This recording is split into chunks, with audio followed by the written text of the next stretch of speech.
Que calquera fala despois de deixar eles a cousa como a deixaron, non? Imos realmente facer un resumo, porque as conclusións realmente deberíamos elaboralas despois de ver cales son as respostas ás vosas enquisas, porque debo decir que sempre as lemos, sempre as lemos, sempre as valoramos, e sempre a primeira xuntanza que tenga a nosa comisión para valorar as enquisas que vos entregades co resultado dos encontros. Por lo tanto, por favor, se aínda non a cubristes, deixa de coberta a enquisa. Valeranos moito para programar os seguintes encontros, porque empezaremos de maneira inmediata, que unha vez que valoremos como resultaron estes, empezamos xa a preparar os encontros do ano que ven, non? Porque o Gaia non fixerán falta, pero, bueno, doxe nun ano volveremos a vernos.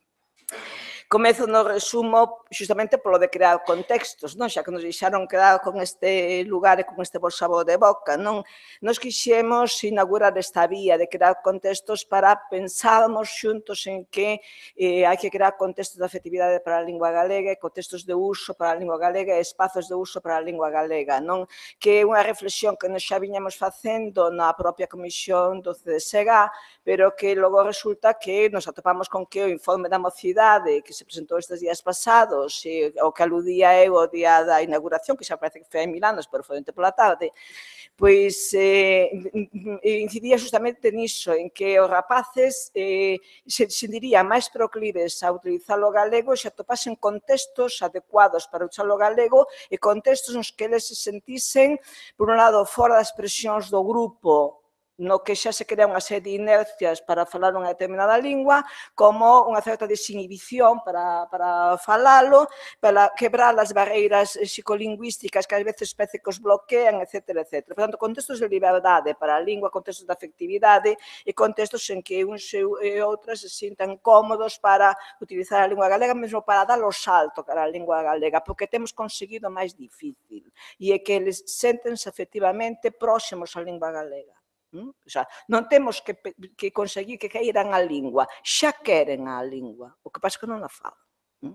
Porque hai un divorcio entre a súa identidade afectiva e logo o que é a identidade grupal no que se sinten máis ou menos instalados nunha modernidade que eles imaginan máis en castelán que noutra cousa e razóns teñen para imaginala desa maneira. Ben, quixemos, por tanto, crear contextos e, ademais, crear novas formas de tratar destes asuntos, dai os obradoiros, dai tamén a música, etc. E tamén quixera comenzar pola artesa. Non son todos os recursos que podían estar este ano, temos necesariamente que facer unha selección, aí non foi fácil facer a selección para este ano, había que escoller en razón tamén do espazo e tamén para deixar algo para a artesa do ano que ven, non?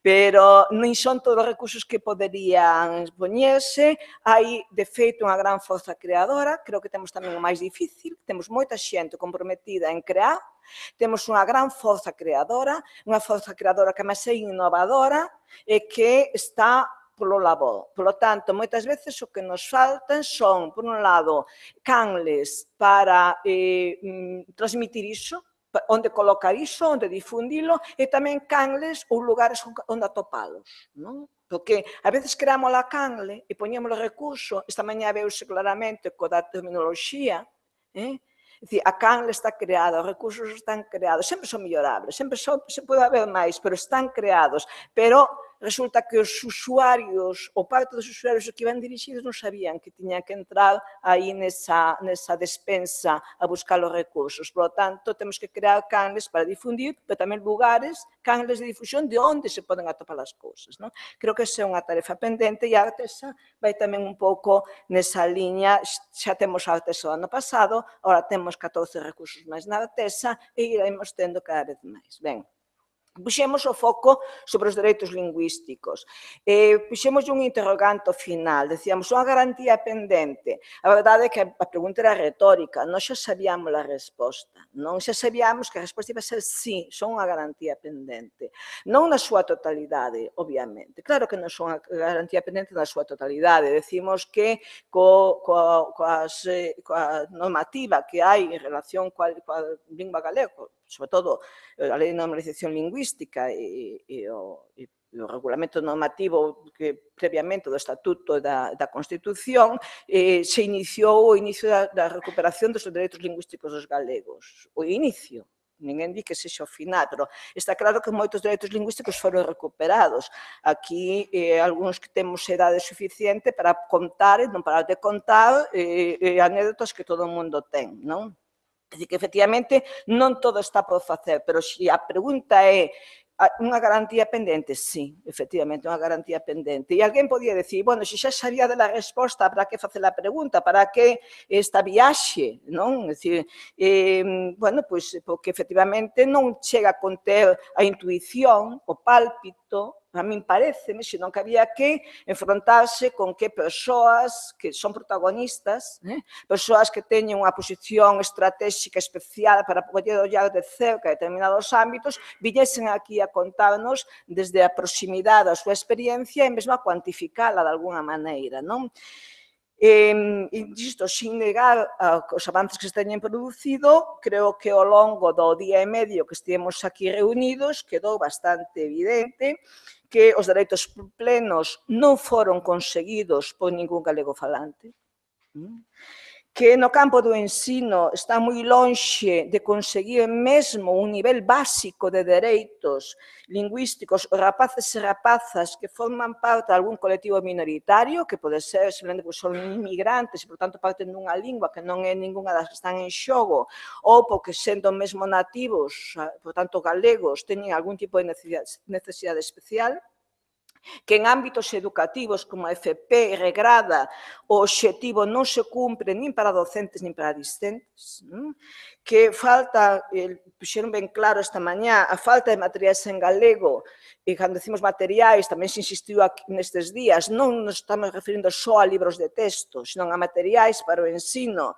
que desde o último cambio normativo, desde o decreto, para entendernos, aínda houve retroceso, porque o feito de que se estableza en termos de porcentaxes e non regulada por materias, fixo que se abandonase mesmo a publicación de algúns dos materiais que se viñan facendo, hai unha falta de actualización, por tanto, dos que están en galego, e non se crearon outros novos.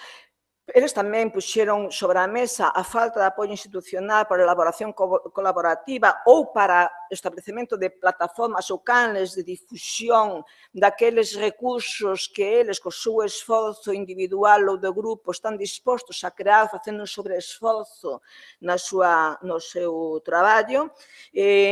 Por tanto, necesita algún tipo de plataforma onde depositalos ou algún tipo de canle clara de distribución para visibilizar e distribuir eses recursos que les crean, e tamén unha falta absoluta de estímulo social entre o alumnado, un tipo de alumnado especialmente mancado, ferido, por un imaginario negativo sobre a lingua, vista como un estigma, que nas condicións en que se desenvolve o ensino en FP non ven ningunha razón para reverter. Máis ben, parece que as condicións en que se desenvolve o ensino en FP non fai máis que alimentar ese imaginario negativo e a presenza do estigma asociado ao uso da lingua galega, e naturalmente non queren verse así, non?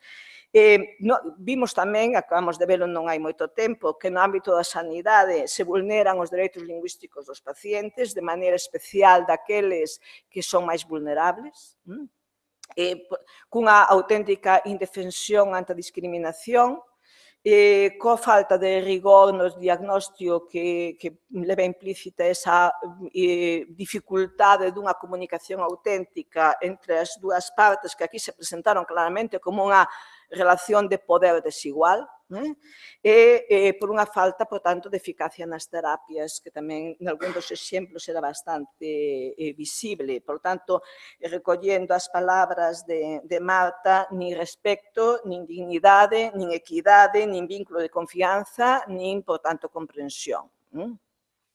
Vimos tamén, no día de onte, que moitos dos logros conseguidos con moito esforzo e persuasión diante da cidadanía por parte da administración local e non só, están caendo por terra como efecto de disposicións do Estado que, coa excusa porque é unha excusa. En última instancia, de centralizar e uniformar servizos invaden competencias das comunidades autónomas e das administracións locais, pasando por riba da legislación de rango superior, sexa esta de tipo lingüístico ou puramente administrativa. E isto restando validez, máis ben, os documentos escritos en galego para xurtir os efectos legais que se pretenden, tírase por terra e esnaquízase totalmente o concepto lingua oficial. Se un documento escrito en galego non xurte efectos de legalidade, é porque non se considera que o galego sexa unha lingua oficial como debe ser. Por tanto, inauguramos os 19º encontros coa presentación dese protocolo para a garantía dos dereitos lingüísticos saído de Donostia no ano pasado, e Paul Bilbao nos deixou non somente o protocolo de riba da mesa, senón tamén os deberes. Porque adherirse ao protocolo non é un acto de puro trámite. Adherirse significa establecer a folla de ruta, decir cales son os obxectivos, as medidas e as prioridades que nós, como comunidade galegofalante, queremos establecer. Somos nós, os galegos, os que teremos que definir cales son as nosas e facer o noso propio caderno, do caderno do que el falaba. E tamén xa desde a primeira hora de inauguración destes encontros, non no momento en que estábamos inaugurando, pero sí no momento inmediatamente posterior, cando Gregorio estaba presentando a Paul Bilbao, se nos lembrou, insisto, desde a primeira hora, que os dereitos, sexan lingüísticos ou de outro tipo, non estiveron aí sempre. Sempre houbo que loitar por eles. E pola mesma razón, dándolle a volta, non teñen por que estar para sempre. Os dereitos hai que exercelos continuamente, e é a única maneira de defendelos e facelos permanentes. Por tanto, a pregunta de se son a garantía pendente, sí. A garantía pendente está na nosa man reclamalos, exercelos e consolidalos. Despedimos os 19º encontros. Agardamos que fosen do vosso interese. Están comigo Anxos e Manuel, que me acompañan na mesa, pero están tamén aí as dúas abnegadas técnicas do CDSG, Rosario e Susana. Está por aí o resto da comisión. Faltanos Enrique Monteagudo, que non pudo estar estes días, pero está Gregorio, e está Marta, e está Conchi, e que me falta máis por aí? Tina, que agora non a vexo, pero estaba. A eles, moitísimas grazas pola planificación destes encontros. Sin eles, desde logo, o labor non sería imposible, porque que o que hai de imposible? Desde logo, para min sería moi costa arriba. E desta maneira, pois, realmente, fando eles, por tanto, que vos vou decir? Eu aplaudo. Insisto na importancia das vosas observacións nas enquisas, sempre as temos en conta, intentando mellorar, pero tamén programar os que serán 20º encontros. Antes de despedir, direivos que os días 29 e 30 de xuño imos ter outro encontro de arredor da Carta Europea das Linguas Regionais ou Minorizadas, nas que pretendemos xuntar representantes de todas as comunidades que na Península Ibérica e áreas adxacentes, digamos, dentro tamén entran, por tanto, Ceuta e Melilla e entran as illas que nos rodean por todas partes. Teremos representantes de todas as comunidades que non falan español ou portugués. Por tanto, vai ser un gran encontro no que teremos mirandeses, teremos cataláns, teremos vascos, teremos os que falan árabe en Ceuta, etc. Ben, convídevos a vir a ese encontro, será realmente moi interesante e, por suposto, convídevos a celebrar 20 anos. A celebrar 20 anos dentro dun ano, 12 nun ano. Moitas grazas a todos.